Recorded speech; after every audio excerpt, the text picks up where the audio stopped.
In a world drowning in endless feeds, where algorithms subtly dictate what you see, and conflicting headlines scream for your attention from every corner of the internet, how do you truly know what you believe is actually, undeniably true? How do you separate genuine, hard-won insight from well-packaged opinion, or worse, from outright, insidious fabrication designed specifically to manipulate and mislead?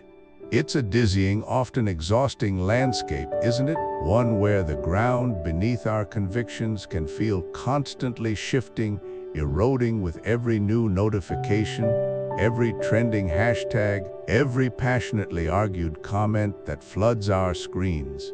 The sheer volume of information can be paralyzing, the conflicting narratives bewildering. We are, in essence, adrift in an ocean of data, constantly questioning our bearings. This isn't just some unique affliction of the 21st century, though it often feels that way. The profound, unsettling question of what is true has haunted thinkers for centuries, long before the internet's relentless hum ever existed.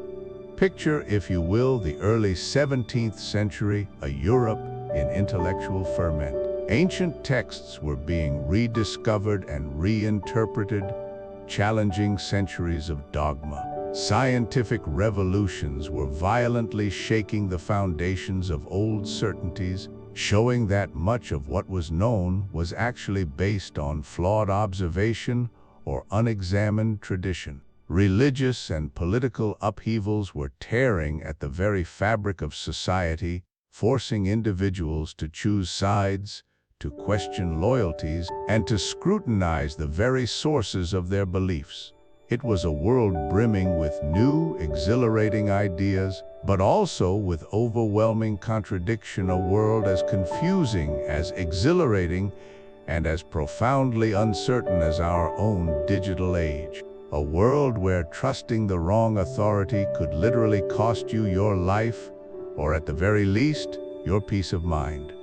And right in the tumultuous, intellectual heart of that era stood a man, not some dusty, bewigged academic confined to the musty pages of history books, but a radical seeker, a mental pioneer driven by an almost obsessive need to find an unshakable bedrock of certainty. His name was René Descartes. Forget the stoic, formal portraits you might have seen. Imagine instead a visionary hacker of the mind, a relentless interrogator of conventional wisdom, someone who dared to doubt everything. He embarked on perhaps the most audacious philosophical quest ever conceived, to strip away all assumptions, all inherited beliefs, all received wisdom, until he found an unshakable, rock-solid foundation for all human knowledge. He sought an intellectual starting point so undeniable, so pure, that nothing could possibly threaten it. He lived in the 17th century, yet his struggle, his profound doubt, and his audacious method resonate with us today more powerfully than ever before. While he grappled with the weighty legacy of ancient philosophers, the burgeoning insights of a new scientific method, and the looming shadows of religious dogma, a battle of titans for the mind, we're battling an entirely different, yet eerily similar, kind of onslaught. We navigate an incessant deluge of Instagram perfect lives that breed comparison and inadequacy, a torrent of politically charged tweets designed to inflame rather than inform, and a relentless stream of news alerts that often contradict each other within the same hour, leaving us disoriented, distrustful, and intellectually exhausted. Descartes, in his carefully constructed solitude, his radical self-imposed isolation from prevailing thought, faced a chaos of information, opinion, and unexamined belief that, in many profound ways, mirrors our own digital deluge. He wasn't content to simply shrug his shoulders and accept whatever popular consensus or traditional authority dictated as truth. He wasn't looking for comfortable answers. He demanded more. He demanded absolute, undeniable certainty. He wanted to build his own edifice of knowledge, brick by carefully examined brick. And here's the truly exciting part in his groundbreaking work, Discourse on Method. He didn't just eloquently articulate the problem. He didn't just pose deeply uncomfortable questions that exposed the fragility of common understanding.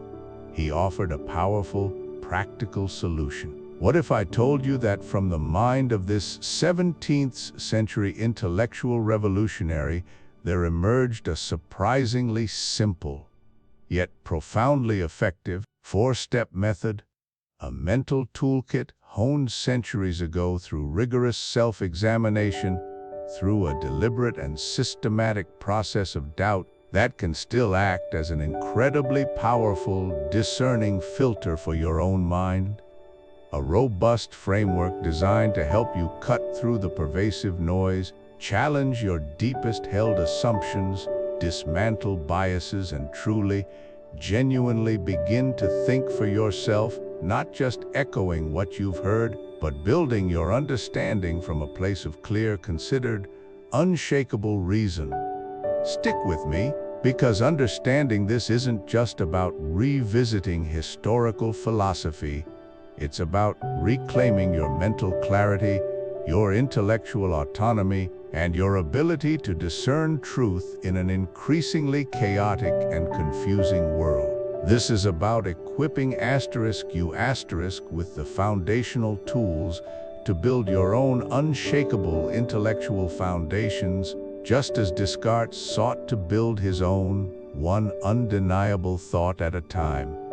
It's about learning to trust your own reasoned conclusions, even when the world around you seems determined to confuse you. Have you ever found your mind feeling less like a clear, focused instrument and more like a cluttered attic? A place where half-formed thoughts collide, where anxieties echo, and where the sheer volume of information from every corner of your digital life creates a persistent, low-level hum of confusion. It's that feeling of mental exhaustion, isn't it? The one where you're trying to navigate complex issues, be it a personal dilemma, a professional challenge, or even just making sense of the daily news, and instead of clarity, you're met with a swirling vortex of uncertainty, doubt, and an overwhelming sense that you just can't quite grasp the truth of things. I know that feeling profoundly. There was a period in my life, not so long ago, where my mental landscape felt less like a well-tended garden and more like an overgrown jungle. Every decision felt like hacking through dense undergrowth. Every new piece of information just added to the tangled mess. I'd lose hours scrolling, reading, listening, convinced that more input would lead to insight, only to emerge feeling even more muddled and adrift. My confidence in my own ability to reason, to discern, to truly anything began to erode. It was a deeply unsettling sensation, a feeling of being intellectually disarmed in a world that increasingly demanded mental agility. It was during this time of internal chaos, this personal crisis of mental clarity, that I found myself, almost by accident, revisiting the work of René Descartes. Now I know what you might be thinking. Descartes? The guy with the wig and the Latin phrases? Isn't that for dusty philosophy departments? And yes, he is certainly a figure of academic study, but to view him solely through that lens is to miss something truly vital. What I encountered in his discourse on the method wasn't an abstract philosophical treatise to be debated, but rather a remarkably practical instruction manual, dare I say, an operating system for the human mind. Forget the simplistic soundbite of "I think, therefore I am." While that line is a brilliant, undeniable assertion of self, it's only the destination of a profound intellectual journey. The real power, The true genius lies in the asterisk method he employed to arrive at that conclusion, and how he proposed we apply it to everything . Imagine if your mind came with a user's guide, a systematic way to clear out the junk, defragment your thought processes, and install a foundational framework for robust reasoning. That's essentially what Descartes offers. His method isn't about what to think, but how to think. It's built on 4 deceptively simple rules which, when applied diligently, can revolutionize your mental landscape. First, to accept nothing as true that you do not clearly and distinctly recognize to be so, essentially radical skepticism. Don't take anything at face value. Second, to divide each difficulty under examination into as many parts as possible, and as might be necessary for its adequate solution, breaking down complexity. Take the biggest, hairiest problem and chop it into tiny, digestible pieces. Third, to carry on your reflections in due order, commencing with objects that are the simplest and easiest to understand, in order to rise little by little, or by degrees, to the knowledge of the more complex, building from the ground up. Once you have those small, simple truths, reassemble them logically. And fourth, to make enumerations so complete and reviews so general that you might be assured that nothing was omitted. Thorough review and verification. Double-check everything. This wasn't just ancient wisdom for me, it was a lifeline. By consciously applying these principles to my own swirling thoughts, my overwhelming dilemmas, I began to chip away at the confusion. I learned to identify my unquestioned assumptions, to dismantle complex problems into their core components, to rebuild my understanding piece by painstaking piece, and to meticulously check my reasoning. It was like finally getting my hands on the diagnostic tools for my own brain. The mental fog began to lift. Decisions became clearer, not necessarily easier, but grounded in a confidence born of reasoned clarity rather than anxious guesswork. I wasn't just thinking I was thinking methodically . And that, truly, is what we mean when we go beyond I think, therefore I am. It's moving past the mere fact of cognition to the quality of cognition. It's about empowering ourselves to think more clearly, more effectively, more independently, rather than passively receiving information or letting our minds drift.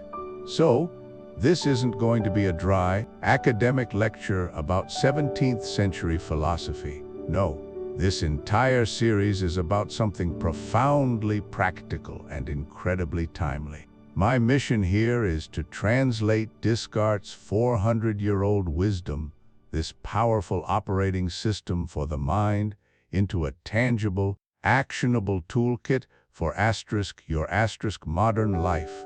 We're going to explore how to apply this foundational clarity, this intellectual discipline, to navigate the often turbulent waters of information overload, complex decision-making, and the search for genuine understanding in a world full of noise. We'll look at how to approach challenging ideas, how to cut through rhetoric, and how to build a robust framework for your own beliefs and perspectives. This isn't a lecture. It's a journey we'll take together, a collaborative adventure to rebuild our way of thinking from the ground up. It's about equipping you with the mental architecture to approach any challenge, any question, any philosophical text, ancient or modern, with confidence and discernment. We're not just talking about philosophy, we're talking about sharpening the very instrument of your understanding. Are you ready to embark on this quest for radical mental clarity? Then let's begin. Welcome to Chapter 1, The Power of a Mental Reset. before we delve into the intricate dance of rhetoric, love, and the soul in Plato's Phaedrus we must first equip ourselves with a fundamental philosophical tool, one that, while not explicitly found in Plato's own writings in this form, is indispensable for approaching any profound text with an open yet rigorous mind. It's a concept that truly empowers us to engage with wisdom, ancient or modern, in a meaningful way. We're talking about a technique pioneered by the 17th century philosopher René Descartes, and it's often referred to as radical doubt, or more accurately, methodological doubt. Now, the word doubt often carries a negative connotation. We associate it with uncertainty, hesitation, even fear. But Descartes, in his pursuit of undeniable truth, reframed doubt not as a weakness to be overcome, but as a potent, liberating instrument. His first move, the very cornerstone of his philosophical journey, was to decide systematically to question everything he thought he knew. Not out of malice or nihilism, but with a specific, constructive purpose to clear the ground. Imagine it as an intellectual spring cleaning. This isn't about becoming a perpetual skeptic who believes nothing. Far from it. Methodological doubt is a temporary, deliberate, and highly structured process. Descartes understood that much of what we accept as truth, our beliefs about the world, ourselves, and even our values are inherited. They're passed down from parents, teachers, culture, religion, and the various media we consume. We absorb them, often unconsciously, without ever truly scrutinizing their foundations. They become part of our mental furniture, cluttering our minds with unexamined assumptions that might not actually hold up to rigorous inspection. Think of it this way: your mind, over the years, has accumulated a vast collection of beliefs, opinions, and assumptions. Some are sturdy, well-founded truths, others, not so much. They might be half-truths, outdated concepts, or even outright misconceptions. If we try to build new knowledge, new understanding, or even a robust sense of self on top of a shaky foundation of unexamined beliefs, our entire intellectual structure risks collapsing. This is where the analogy of a mental Marie Kondo becomes incredibly helpful. Just as Marie Kondo encourages us to go through our physical possessions, thanking them for their service before letting go of what no longer sparks joy, we can apply a similar principle to our beliefs. Take each inherited belief, hold it up to the light, and ask yourself, does this belief spark certainty? Do I truly, unequivocally, know this to be true? Can I find an unshakable reason to accept it? For those beliefs that don't spark certainty, those that feel flimsy upon examination, Descartes' method invites us to, momentarily at least, set them aside. We can even thank them for their service, acknowledging that they might have served a purpose at some point, perhaps offering comfort or simplifying a complex world. But if they don't stand up to rigorous scrutiny, if they aren't something we can genuinely affirm as true, then we make the conscious, liberating choice to let them go. This isn't about discarding truth, it's about discarding what isn't demonstrably true, or at least, what we haven't personally verified. This process of decluttering your mind is incredibly liberating. It frees up mental space, not for emptiness, but for constructing a more robust, personally verified understanding of reality. It's about cultivating an intellectual integrity that demands evidence and reasoned justification for the ideas we allow to take root within us. In our modern world, the relevance of this approach couldn't be clearer. We are constantly bombarded with information, opinions, and narratives from countless sources. Methodological doubt is our shield and our sword against the overwhelming tide. It's the essential practice of unlearning biases, those ingrained prejudices and assumptions that distort our perception. It's about challenging assumptions that society, media, or even our closest circles present as unquestionable facts. It's a powerful tool for escaping echo chambers, those self-reinforcing bubbles where our existing beliefs are merely amplified, rarely questioned, and certainly never challenged. By systematically doubting, we force ourselves to step outside these comfortable, yet potentially distorting, environments. The emphasis here is crucial. The goal isn't to remain in doubt. Descartes didn't want to live in a state of perpetual uncertainty, and neither should we. Doubt is merely the asterisk method asterisk, the chisel we use to chip away at the superfluous, the unverified, and the flimsy. The ultimate purpose is to find a solid, unshakable foundation, a bedrock of certainty upon which we can confidently build our understanding of the world, our moral compass, and our very sense of purpose.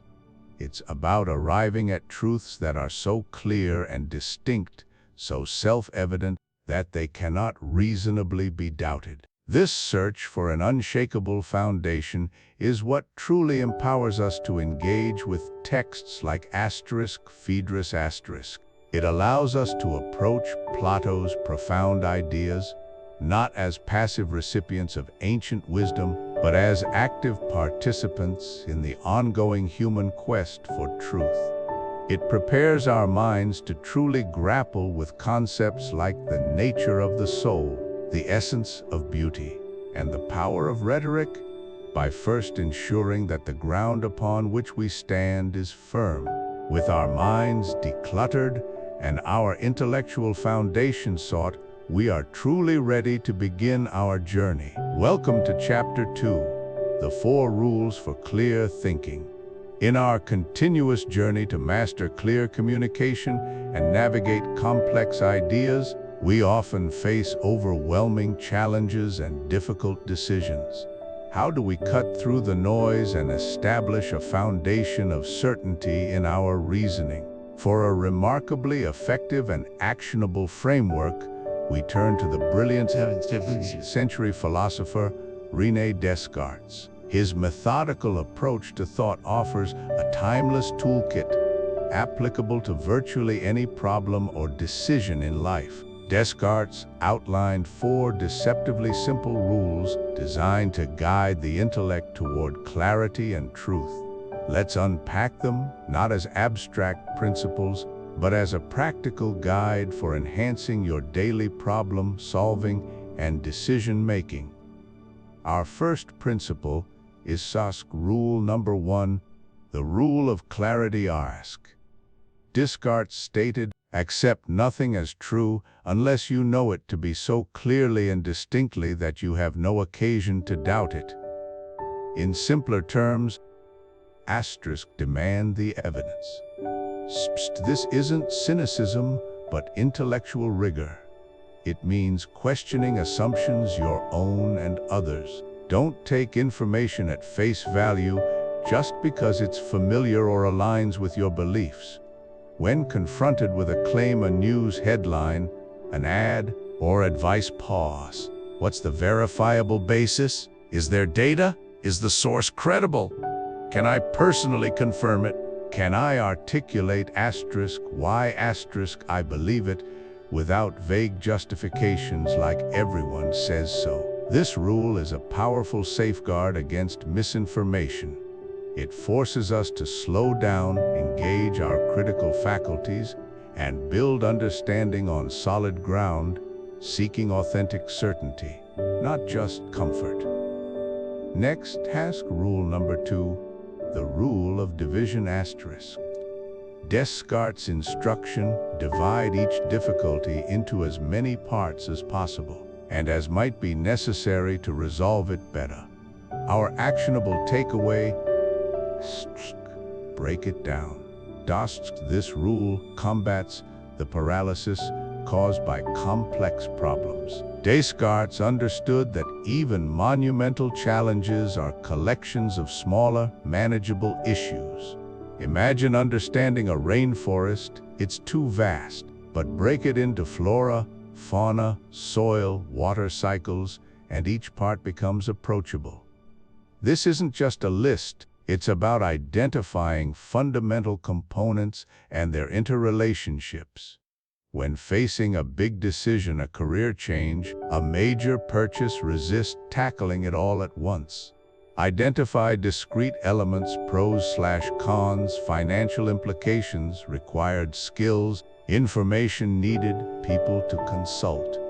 Dissecting the problem makes each piece less intimidating, revealing solutions hidden within the overwhelming whole. Then, asterisk rule number 3, the rule of order asterisk. Descartes advised conduct my thoughts in such order that, by beginning with objects the simplest and easiest to know, I might ascend little by little, and as it were step by step, to the knowledge of the more complex. For us, build from the ground up. Once you've broken a problem down, this rule dictates the tackling sequence. Like building a house, you start with the foundation, not the roof. When learning a skill, you master basics before advanced techniques. In problem solving, identify foundational elements, those pieces of information or understanding prerequisite to others. Which parts are most straightforward? Address those first. Troubleshooting a computer? Start with simple checks. Is it plugged in? Is it powered on?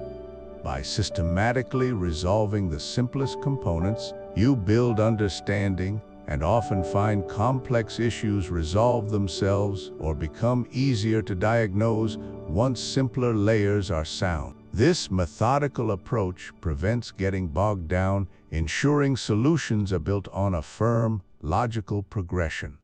Finally, rule number 4, the rule of review asterisk. Descartes' instruction, make enumerations so complete and reviews so general that I might be assured of omitting nothing. Our actionable interpretation, Socrates, check for blind spots. This rule is about thoroughness and diligence, the critical final step preventing oversight and ensuring integrity. After demanding evidence, breaking it down, and building from the ground up, step back and rigorously review. Think of it as a quality control check. Ask, have I considered all angles? Challenged all assumptions? Missed relevant information? Are there alternative interpretations? This means actively seeking contrary evidence or perspectives, not just confirming existing conclusions. It's consciously searching for what asterisk isn't asterisk there as much as what asterisk is asterisk. If you've made a decision, imagine negative outcomes. If you've solved a problem, double-check against edge cases. This systematic review ensures your conclusions are robust, minimizing regret and maximizing confidence. These 4 rules, though simple, form a powerful engine for clear thinking. They are not just abstract philosophical tenets, but a practical, repeatable process for navigating complexity, making informed decisions, and building a deeper, more reliable understanding of the world around you. By consistently integrating demand the evidence, break it down, build from the ground up, and check for blind spots into your intellectual toolkit, you equip yourself to approach any challenge with unparalleled clarity, precision, and unwavering confidence. Apply them diligently, and you will undoubtedly find your path to truth and effective action becomes significantly clearer and more assured. Welcome to Chapter 3, How to Live While You're Figuring Things Out. If our journey through Plato's Phaedrus has taught us anything so far, it's that the pursuit of truth, of self-knowledge, and of genuine understanding is rarely a straight path. It's a process fraught with questioning, re-evaluation, and sometimes the uncomfortable dismantling of long-held beliefs. We delve into ideas that challenge our assumptions about love, rhetoric, the soul, and even reality itself. But here's the crucial, practical question that inevitably arises when you're deeply engaged in this kind of philosophical inquiry.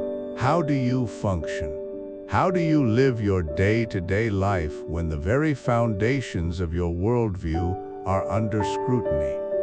When your core beliefs are being deconstructed, what provides the stability you need to navigate the world without falling into analysis paralysis or a debilitating crisis of confidence? This is where we find an unexpected, yet incredibly insightful, ally in René Descartes. Yes, the very same philosopher famous for doubting everything, even his own existence, until he arrived at "I think, therefore I am." While Descartes systematically tore down every belief he couldn't be absolutely certain of, he also recognized that he couldn't simply stop living in the meantime. He needed a practical, temporary solution. And so, he devised what he called a provisional moral code. Think of this code as a temporary scaffolding for your life. When you're renovating a building, you don't just knock down all the walls and leave the structure exposed to the elements. You erect a sturdy, albeit temporary, framework that allows you to continue working, to rebuild, and to protect what's important, even as the foundations are being relaid. Descartes' provisional moral code offers precisely this kind of stability for your intellectual and moral life, allowing you to maintain functionality and make progress while you're still questioning and rebuilding your core beliefs. It's not a permanent philosophy, but a wise, pragmatic guide for navigating uncertainty. Descartes outlined 3 main maxims for this temporary code, and they resonate with a surprising contemporary relevance, offering practical wisdom for anyone navigating a period of significant change or profound questioning. His first moral maxim states, "Respect the laws and customs of your country, holding on to the religion in which you were brought up, and in all other things, governing yourself according to the most moderate and least extreme opinions." Now, this isn't an endorsement of blind conformity or an abandonment of critical thought. Rather, it's a strategic choice for maintaining stability during a period of intellectual upheaval.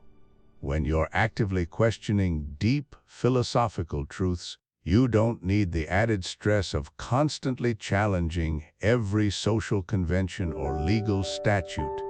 It's an act of self-preservation. By adhering to the established norms of your environment, the laws, the customs, even the general societal expectations, you create a stable external framework that allows your internal work to proceed without unnecessary friction.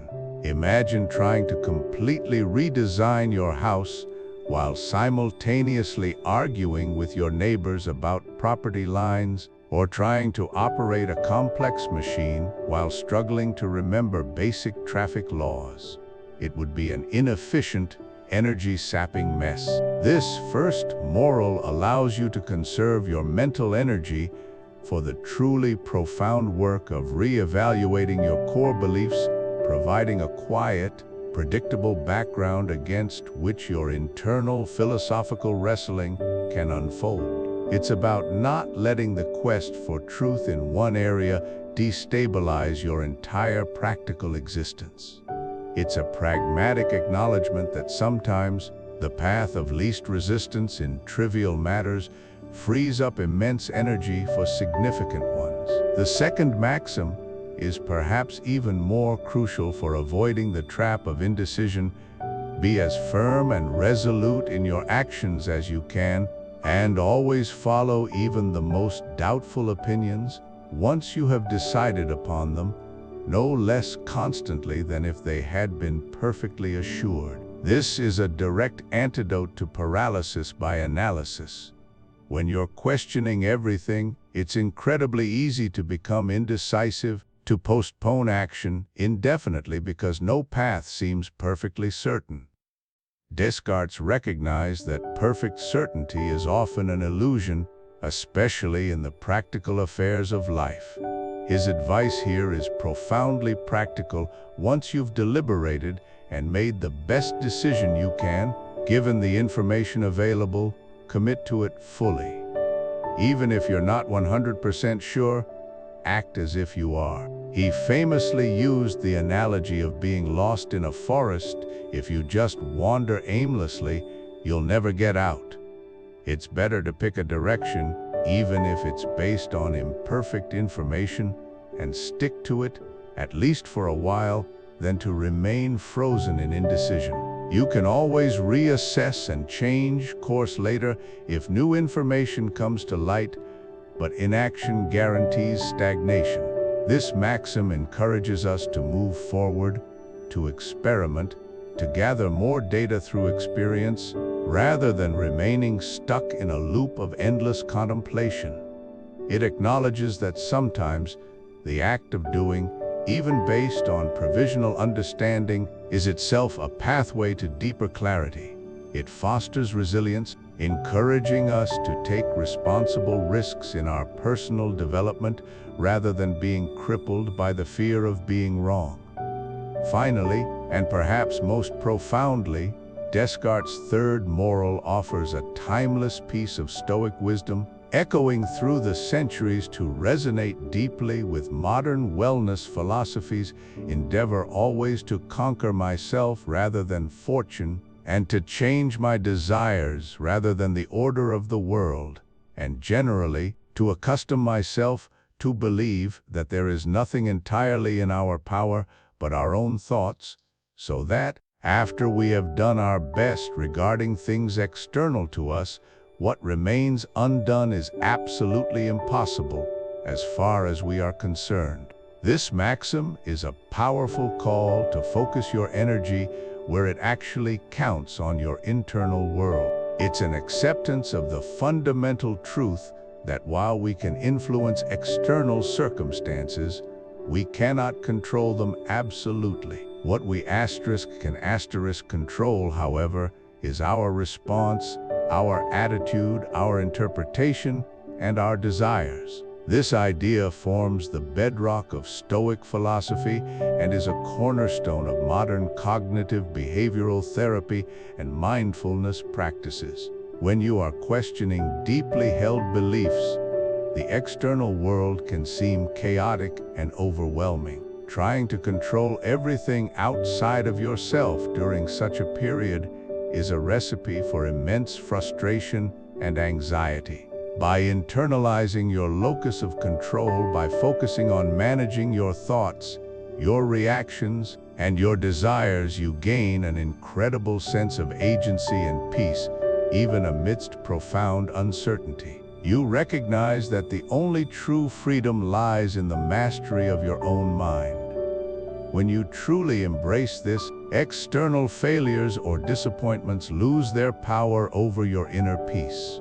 You do your best, you exert your influence where you can, and then you let go of the outcome, understanding that your sphere of true control is your internal landscape. This mindset liberates you to pursue truth and self-discovery with greater equanimity, knowing that while the path may be unpredictable, your inner compass remains firmly within your grasp. In essence, Descartes' provisional moral code isn't about giving up on the search for truth or settling for mediocrity. Far from it. It's a pragmatic framework designed to enable that search. It provides the stability, decisiveness, and internal resilience needed to navigate the turbulent waters of philosophical inquiry and personal transformation. It's the how-to guide for living a functional, progressive life while you're courageously engaged in the profound work of figuring things out, a work that Plato himself, through the dialogues in Phaedrus, implicitly encourages us all to undertake. This temporary scaffolding allows you to rebuild your philosophical house brick by careful brick, without ever having to step out into the rain. Welcome to Chapter 4, The Unshakable Foundation I Am. In our exploration of Plato's Phaedrus, we've journeyed through the intricate dance of rhetoric, the divine madness of love, and the enduring quest for truth that defines human experience. Yet, beneath all these profound ideas, there lies a single, undeniable bedrock of certainty, a truth so fundamental that all other knowledge must build upon it. While Plato himself, in his dialogues, guides us toward an understanding of the soul's immortality and its capacity for grasping eternal forms, a later philosophical articulation perfectly captures this very essence of an unshakable foundation for all knowledge, the famous phrase, "I think, therefore I am." Let's dive deep into this powerful declaration, known in Latin as cogito, ergo sum asterisk, and uncover why it stands as the ultimate anchor of certainty, the indisputable starting point for all understanding. Imagine, for a moment, that you decide to doubt everything. You doubt your senses, perhaps you're dreaming, or experiencing a sophisticated illusion, much like the allegory of the cave suggests. You doubt your memories, could they be fabricated, altered, or simply unreliable narratives you've constructed over time. You might even doubt the very existence of your physical body, questioning if it's nothing more than a fleeting projection within a larger, incomprehensible reality. This radical doubt can be unsettling, even terrifying, as it strips away every perceived certainty about the external world and your place within it. But here's the crucial turn in this logical journey. As you doubt your senses, your memories, and even your body, there is one thing you cannot doubt, and that is the very act of doubting itself. To doubt, there must be a you doing the doubting. To question your existence, you must first exist to formulate that question. This isn't a trick of language, it's an irrefutable logical conclusion. The very performance of thought, even doubt, proves the existence of a thinker. You can be deceived about what you perceive, what you remember, or what your body is, but you cannot be deceived about the fact that a conscious entity exists to experience that deception. This I that thinks, that doubts, that perceives, this I is undeniably real. This profound realization is the ultimate discovery of self-awareness. It's the singular, fundamental truth that simply cannot be an illusion. Everything else might crumble under the weight of skepticism, but the existence of the conscious subject, the I, remains intact. It's the irreducible core of your being, the point where existence asserts itself with an undeniable, self-evident force. This isn't just a philosophical exercise, it's the very ground of your subjective reality. Connecting this ancient insight to our modern lives, we find an incredibly potent source of core identity and self-worth. In a world that constantly pushes us to define ourselves by external factors, our achievements, our possessions, our relationships, our social media presence, the I Am offers a radical alternative. Your fundamental worth, your very identity, is not contingent upon these fleeting external validations.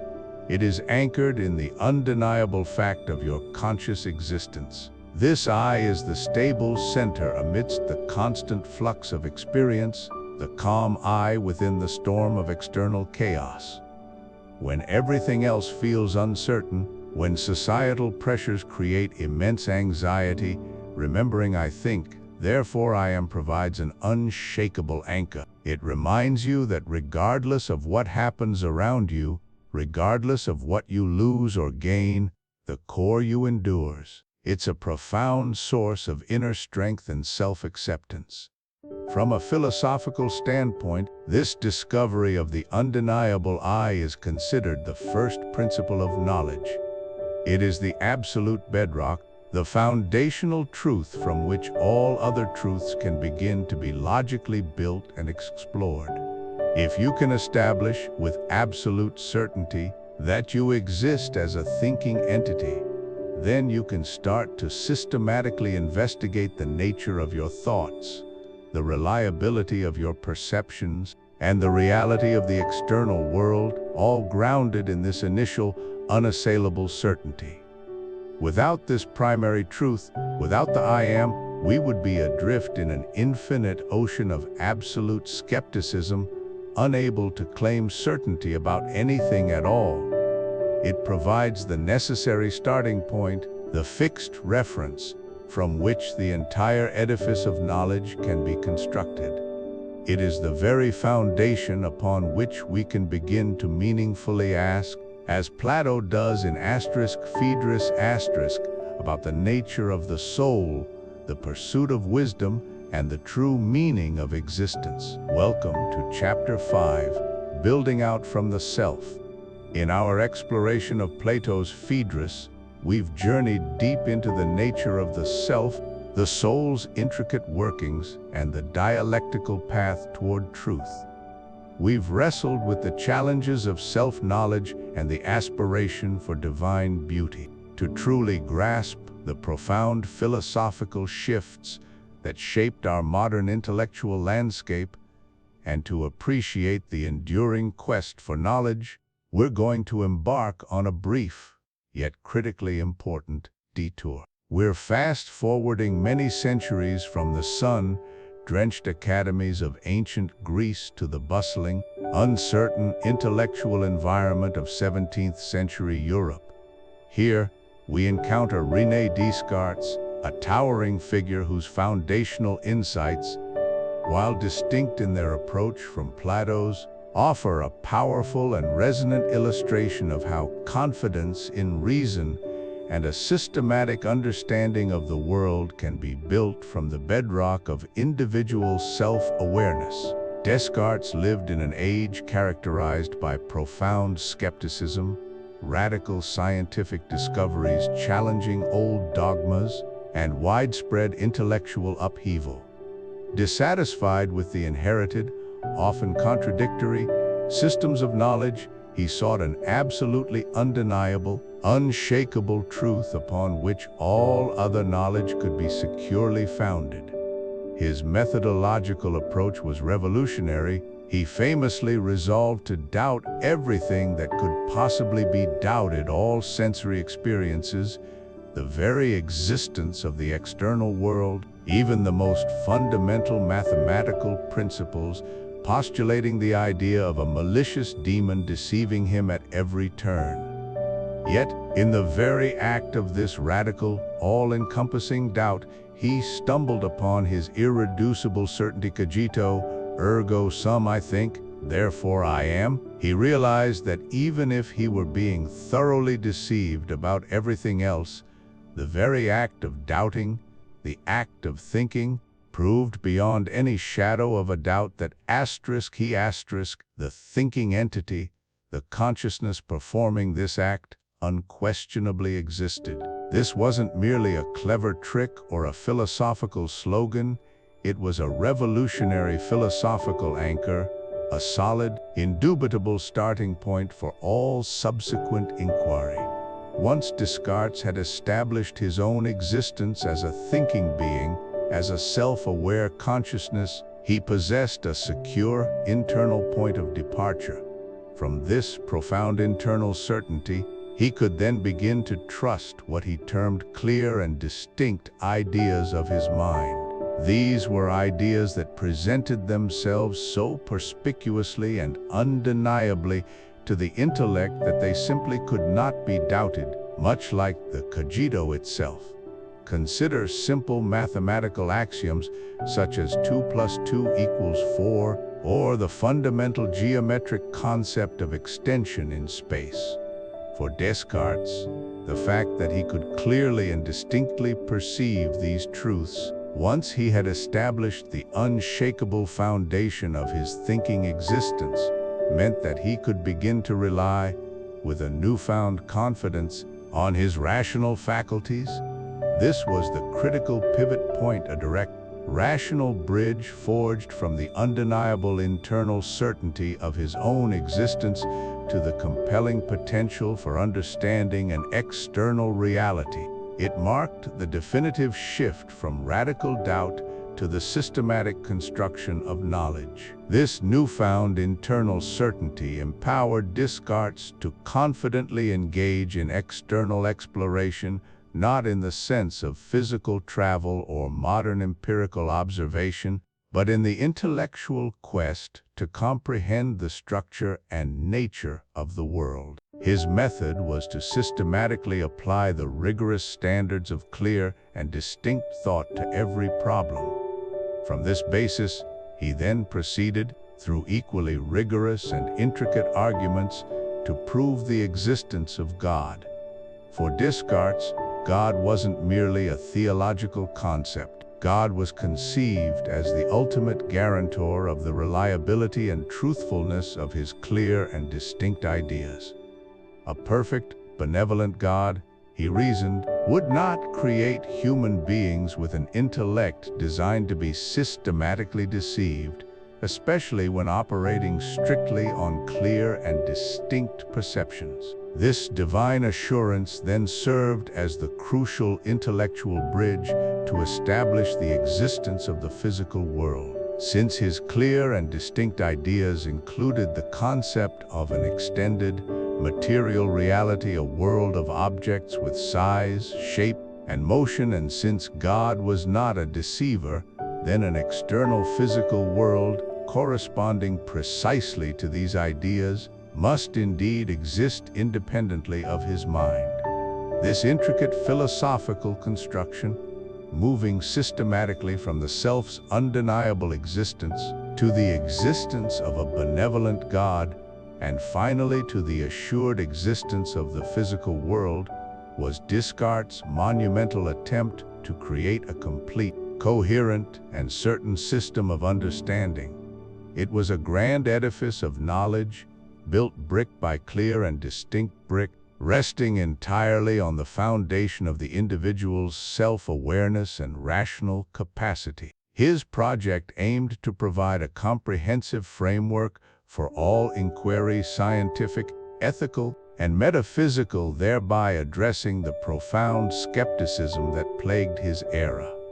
It demonstrated how absolute certainty, not just probable belief, could be achieved through disciplined reason. Now, let's translate the core, enduring power of this profound idea for a modern, secular audience. While you might not rely on Descartes' specific theological arguments for God to validate your reasoning or to guarantee the existence of reality, the profound and empowering takeaway remains highly relevant. Once you trust your own rational mind and the systematic processes it employs, you unlock the ability to confidently understand and interact with the world around you. It's fundamentally about cultivating an informed confidence in your own intellectual tools, recognizing their inherent potential, and then systematically applying them to make sense of the phenomena we encounter, whether that's in scientific discovery, artistic interpretation, ethical dilemmas, or the complexities of human relationships. This is an empowering notion. It places the individual mind squarely at the center of the quest for knowledge, providing the very ground from which we can confidently build outwards, seeking to grasp the complex tapestry of existence. This resonates deeply with the perennial human impulse to comprehend, to categorize, to explain, and to make sense of what often appears as chaos and impulse that drives so much of our philosophical, scientific, and even artistic endeavor, much like the soul's journey toward truth that Plato describes in Phaedrus. Welcome back, truth seekers, as we embark on our final chapter, the mission thinking for a better world. Throughout our journey with Plato's Phaedrus we've delved deep into the very essence of clear thinking, the pursuit of truth, and the art of persuasive communication rooted in understanding. We've seen how Socrates and Phaedrus grappled with the distinction between true knowledge and mere opinion, between dialectic and rhetoric. We've explored the charioteer analogy, a powerful metaphor for self-mastery through reason, guiding our impulses towards what is good and true. But what is the ultimate purpose of this rigorous intellectual discipline? Is it merely for personal enlightenment, or does it hold a grander vision for humanity? To truly grasp the profound implications of disciplined thought, we turn our gaze beyond ancient Athens to a pivotal moment in intellectual history, the Age of Reason, and to one of its most towering figures, René Descartes. While centuries separated him from Plato, Descartes inherited and powerfully amplified the conviction that clear, systematic thinking was not just a philosophical exercise, but a transformative force. Descartes envisioned a future where the method he meticulously laid out, a method founded on doubt, clarity, and logical progression, would extend far beyond the realm of abstract philosophy. He dreamed of applying this method to unravel the mysteries of the natural world, to unlock its secrets, and ultimately to bend its forces to serve human needs. Descartes' ultimate vision was breathtakingly ambitious: to master nature itself through the burgeoning power of science. He believed that by understanding the intricate mechanisms of the universe, by breaking down complex problems into their simplest parts, and then building up solutions logically, humanity could achieve extraordinary feats. He spoke not merely of comprehending the cosmos, but of transforming our lived experience. Imagine a world, he urged, where we could alleviate suffering, conquer disease, and drastically reduce the burden of human labor. His was a call to arms for intellectual engagement, a profound belief that systematic reason, applied through the scientific method, could be the key to unlocking a healthier, more prosperous, and less toilsome existence for all. This was not a passive contemplation of truth, but an active, purposeful engagement with the world to improve it. Now, pause for a moment and consider the world Descartes inhabited in the 17th century. Life was often brutal and short. Disease was rampant, with plague sweeping across continents. Famine was a constant threat. Most human beings spent their entire lives engaged in arduous manual labor simply to survive.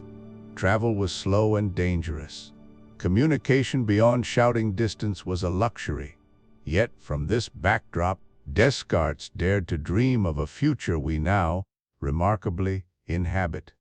Think of the technological and medical advancements that define our modern era. The eradication of once deadly diseases through vaccines and antibiotics. Surgical procedures that mend broken bodies and prolong lives. Machines that have liberated countless individuals from back-breaking toil, performing tasks that once demanded immense physical effort. The ability to communicate across oceans in an instant, to travel around the globe in a day, to access the sum of human knowledge at our fingertips. These aren't just random occurrences, they are direct, tangible outcomes of generations of individuals applying the very kind of rigorous, clear, systematic thinking that Descartes championed. They are the fruit of a collective commitment to understanding the world through reason and evidence, building upon each other's discoveries with meticulous precision. Descartes' radical vision, once a distant hope, has become our astonishing reality. But the journey is far from over.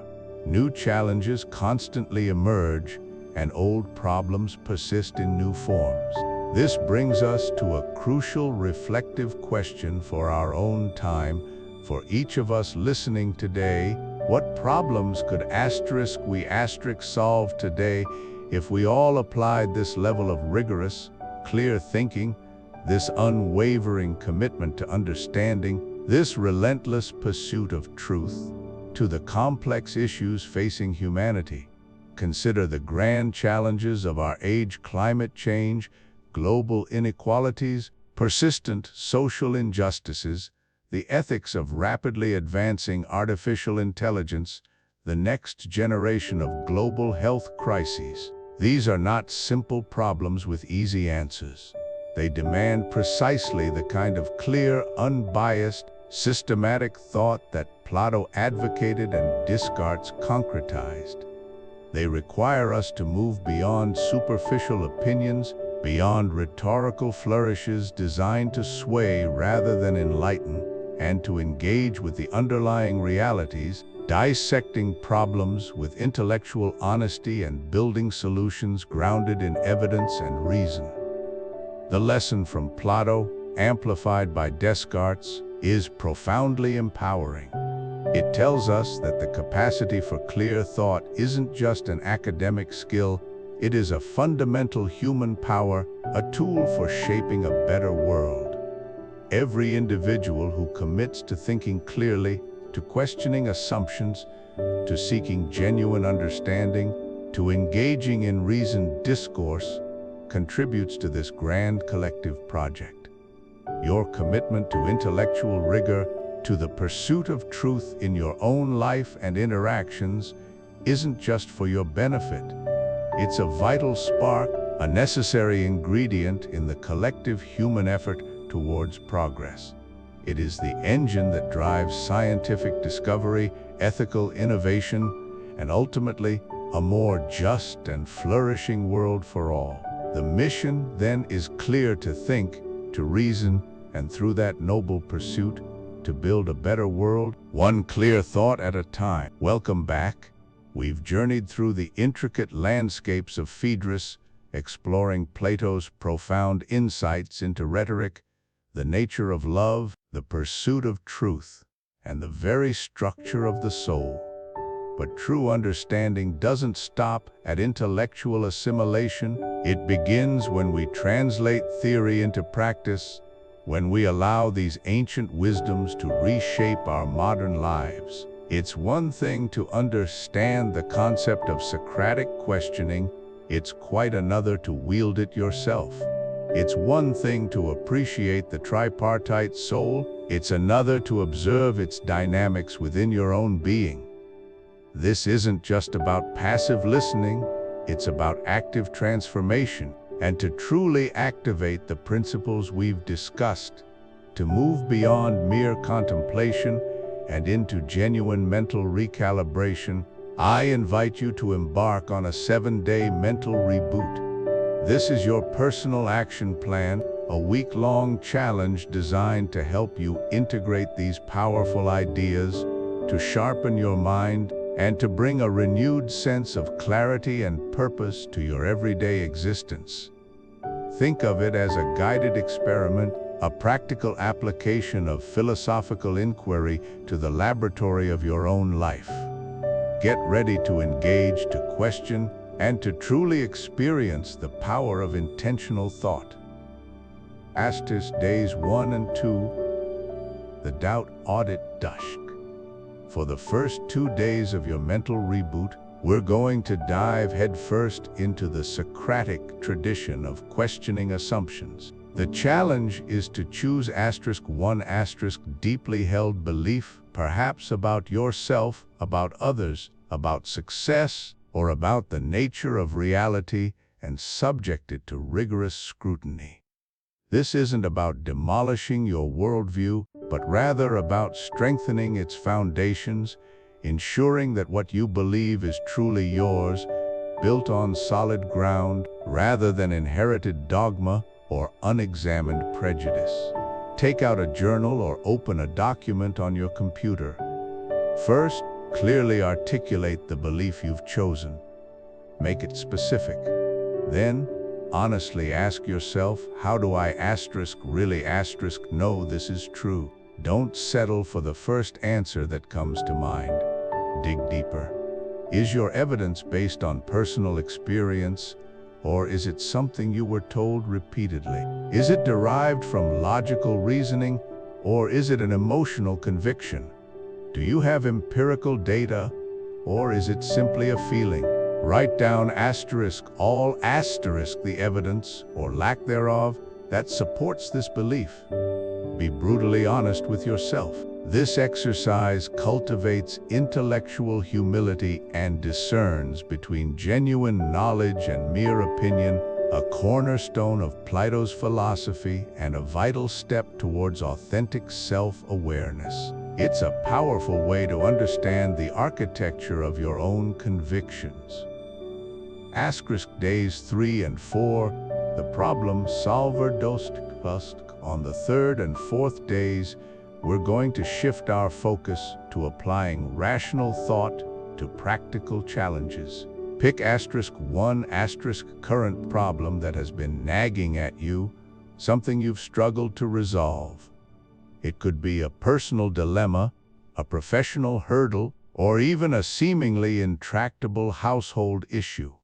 Now, we're going to approach it with a structured, methodical mindset inspired by the clarity and order Plato sought in his dialogues. We'll apply 4 key rules to systematically tackle this problem.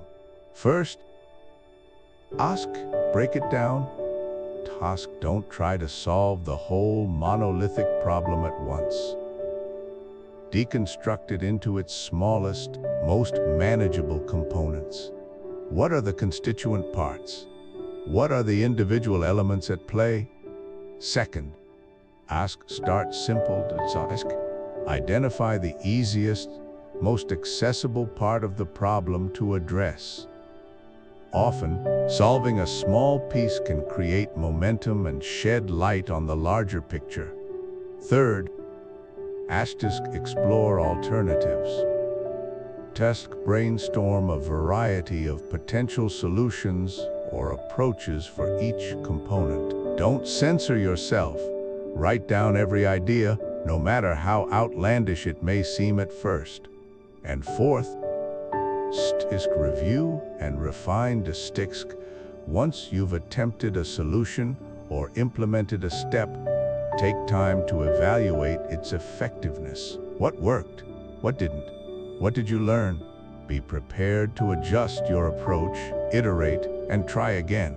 This disciplined problem-solving process isn't just about finding answers. It's about developing a robust, rational framework for navigating life's inevitable complexities. Days 5 and 6, the Stoic mindset.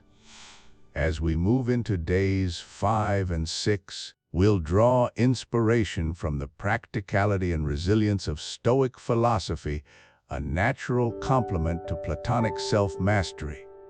For these 2 days, your challenge is to consciously cultivate a mindset where you worry only about what is directly within your control. This requires acute self-awareness and a commitment to mental discipline. Throughout your day, observe your thoughts, particularly those related to anxiety, frustration, or concern.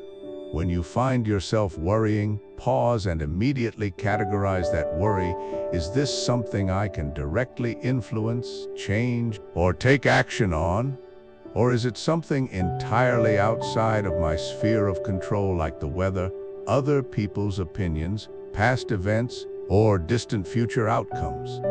For every worry that falls into the beyond my control category, consciously practice radical acceptance.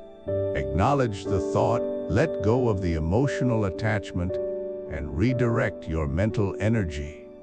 For those worries that are asterisk within your control, immediately shift your focus to identifying concrete actions you can take, however small. This isn't about suppressing emotions, it's about intelligently directing your limited mental resources, empowering you to act where you can and find peace where you cannot. You'll likely discover a significant reduction in unnecessary stress and a greater sense of agency. Asterisk Day 7, the anchor Daksheksk, on the final day of your mental reboot, will conclude with an exercise in profound self-reflection, a return to the undeniable core of your being. This day is dedicated to finding your fundamental anchor in a world of constant change and external demands. Find a quiet, uninterrupted space where you can be alone for at least 10 minutes. Set a timer. Now, simply sit or lie comfortably, close your eyes if you wish, and spend the entire 10 minutes quietly reflecting on the simple, undeniable fact of your own consciousness. Don't analyze it, don't try to define it, don't think about your conscious of. Just observe the pure, unadorned experience of being aware. Feel your presence. Acknowledge the subjective reality of your inner world. This is not meditation in a traditional sense, but rather a direct recognition of the you that experiences everything. It's the silent observer, the very foundation of your existence. This practice provides a profound sense of grounding, a reminder that amidst all the complexities and challenges of life, the fundamental truth of your own consciousness remains. It's a return to the self, a quiet moment of profound realization that echoes the very quest for self-knowledge that underpins so much of ancient philosophy. This 7-day mental reboot is more than just a series of exercises. It's an invitation to cultivate a more examined life, to embody the spirit of inquiry and self-awareness that Plato so brilliantly championed. Commit to it fully, engage with each day's challenge, and observe the subtle yet powerful shifts that occur in your thinking, your problem-solving, and your overall sense of peace. This is just the beginning of your journey, a practical step towards a life lived with greater intention, clarity, and philosophical depth. Embrace the challenge and unlock a new dimension of your mental potential. As we draw our journey through the profound landscape of Plato's Phaedrus to a close, let's distill our insights into what I like to call the 3-point summary, your Cartesian toolkit. This isn't just a recap, it's a framework, a mental Swiss Army knife designed to help you navigate not only ancient philosophy, but also the complexities of modern thought and daily life. It's about empowering you with practical intellectual tools, ensuring the core messages we've explored truly resonate and become part of your analytical arsenal. First, let's embrace the transformative power of strategic doubt. In an age saturated with information, opinions, and seemingly unshakable truths, it's easy to feel overwhelmed, to passively accept narratives without critical evaluation. But doubt, when wielded deliberately, is not an act of cynicism, it's an intellectual chisel. Think of it as a finely sharpened instrument that allows you to chip away at the superfluous, the unsubstantiated, the merely fashionable. Just as a sculptor carefully removes excess marble to reveal the form hidden within, strategic doubt helps us strip away mental clutter, inherited biases, and unexamined assumptions. When we encounter grand pronouncements, whether from ancient philosophers or contemporary pundits, our initial instinct might be to simply absorb. But pausing to ask, is this truly solid? On what foundation does this claim rest? What if I question this premise? That is where intellectual clarity begins. This isn't about fostering perpetual indecision, it's about discerning the robust from the fragile, separating the signal from the noise. It enables us to move beyond superficial understanding to grasp the enduring arguments, the core insights that withstand rigorous scrutiny. It's the first step towards building a knowledge base that is genuinely your own, rather than a mere echo chamber of others' thoughts. So, next time you're faced with a complex idea, don't be afraid to deploy doubt. Use it to test, to probe, to clear the intellectual ground, and in doing so, you'll uncover what truly resonates with substance and truth. Our second takeaway is that method is an undeniable superpower. Once you've cleared the mental underbrush with strategic doubt, you need a path, a structured approach to navigate the terrain you've uncovered. The human mind is incredibly powerful, but without a systematic framework, that power can be diffused, scattered, or even lead us astray. A structured approach to thinking isn't about rigidity, it's about intentionality. It's about breaking down complex problems, abstract concepts, or even entire philosophical dialogues like *Phaedrus* into manageable, logical steps.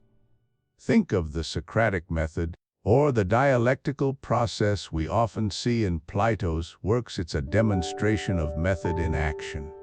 It's about defining terms clearly, identifying premises, scrutinizing the logical connections between ideas, and rigorously examining conclusions. This isn't merely a tool for academic pursuits, it's a universal solvent for any problem. Whether you're trying to understand a dense passage of text, resolve a personal dilemma, or tackle a professional challenge, a methodical approach transforms overwhelming complexity into a series of solvable puzzles. It empowers you to move beyond gut feelings or haphazard speculation, guiding you towards coherent understanding and reasoned solutions. When you approach a challenge with a well-defined method, you're not just hoping for an answer, you're systematically constructing it. You're building a reliable bridge over intellectual chasms, ensuring each step is sound, each inference justified. This superpower allows you to not just consume information, but to actively process it, organize it, and transform it into actionable knowledge. It's the difference between wandering aimlessly in a dense forest and using a meticulously charted map to reach your destination. Finally, and perhaps most crucially, remember that all reliable certainty starts within. After you've used doubt to clear space and method to build a framework, the ultimate foundation for enduring knowledge is your own self-awareness. This echoes the ancient maxim, "Know thyself," a cornerstone of philosophical inquiry from Socrates onward. True understanding isn't about passively accepting external truths or memorizing pronouncements from authorities, no matter how venerable. It's about engaging with those ideas, testing them against your own reason, your own experiences, and your own internal sense of coherence. Your consciousness, your capacity for critical thought, and your inherent integrity are the ultimate arbiters of truth. When we say certainty starts within, it means that the most robust knowledge is that which has been integrated and validated by your own internal landscape. It's about intellectual honesty, recognizing your biases, understanding your cognitive limits, and continually striving for clarity within your own mind. It's not about being solipsistic or rejecting all external input, but rather about processing that input through the unique lens of your own developed reason. This self-awareness allows you to discern what truly resonates as solid, what holds up under the weight of your own critical scrutiny. It provides the secure ground from which you can confidently assess claims, formulate your own positions, and contribute meaningfully to the ongoing dialogue of ideas. In a world constantly vying for your attention and belief, cultivating this internal locus of certainty is your greatest defense and your most profound source of wisdom. It empowers you to be the ultimate judge of what you accept as true, making your knowledge not just accumulated facts, but a deeply personal and reliable conviction. As our journey through the intricate landscape of Plato's Phaedrus concludes, we find ourselves not at an end, but at a new beginning. We've explored rhetoric's essence, an art form deeply intertwined with truth, dialectic, and the human soul. We've wrestled with discerning genuine wisdom from superficial sophistry, illuminating the path to understanding not just what is said, but how, why, and to what soul it is addressed.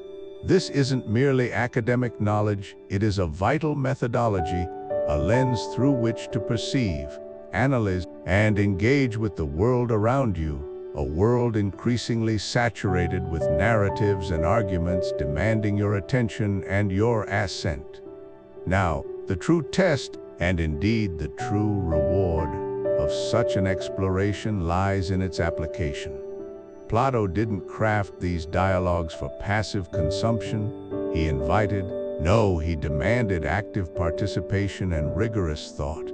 The four rules, or the principles of good discourse and dialectic, we uncovered the imperative for clear definition, the necessity of systematic division, the art of thoughtful collection, and the insightful analysis of the audience's soul. These are not abstract concepts confined to ancient Greece. They are living tools, potent instruments for clarity and understanding in your own life. Think for a moment about the myriad challenges, dilemmas, and complex ideas confronting you daily. Consider your conversations, the information you consume, the decisions you make, your beliefs, and the arguments you encounter. Where do you feel a lack of clarity?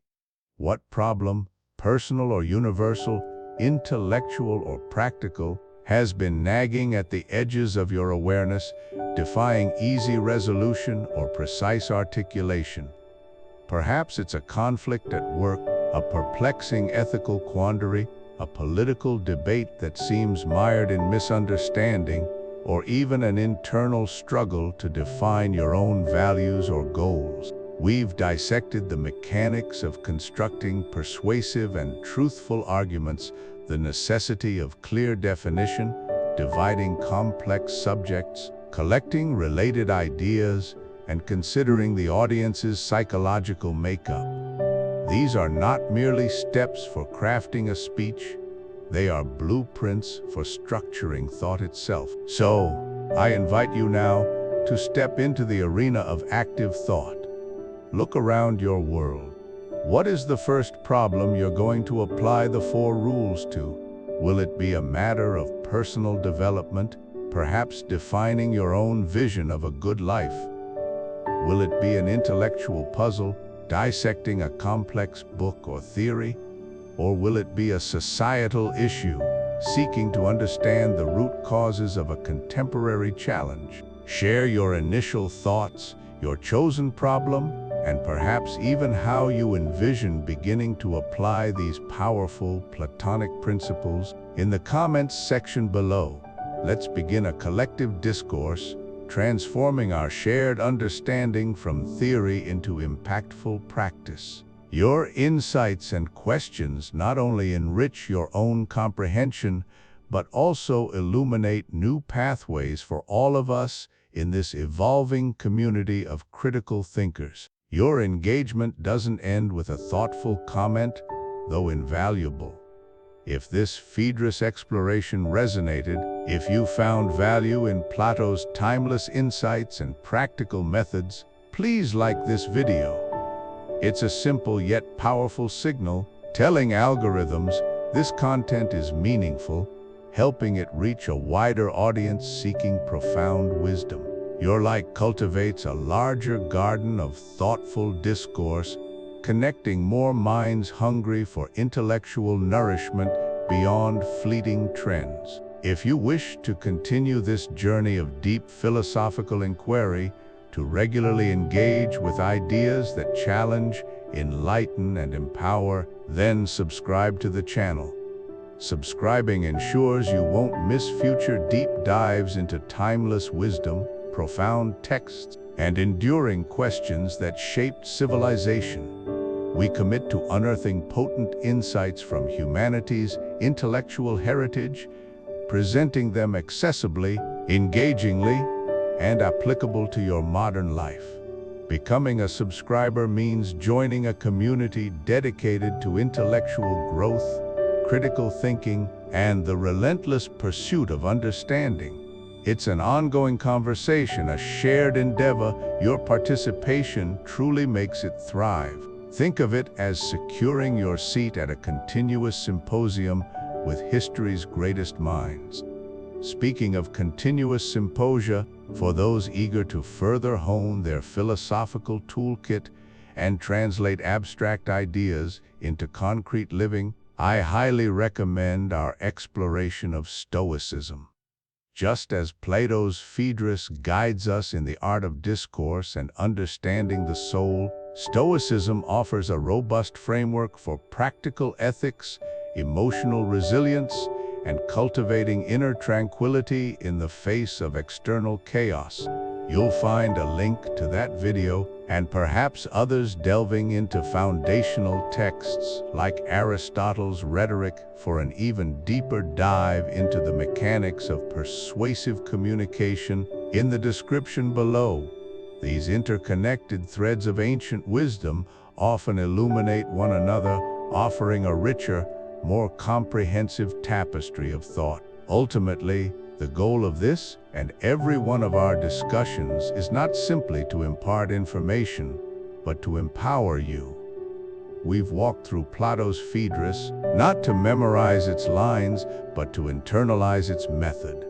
The dialectical tools, the demand for clarity, the discipline of thoughtful analysis, these are not Plato's anymore. The method is yours now. It has been presented, illuminated, and distilled. Go and think for yourself. Apply these principles with courage, curiosity, and conviction. Engage with the world, question its assumptions, and construct your understanding with integrity and wisdom. The journey of thought is an unending one, and it is uniquely yours to chart.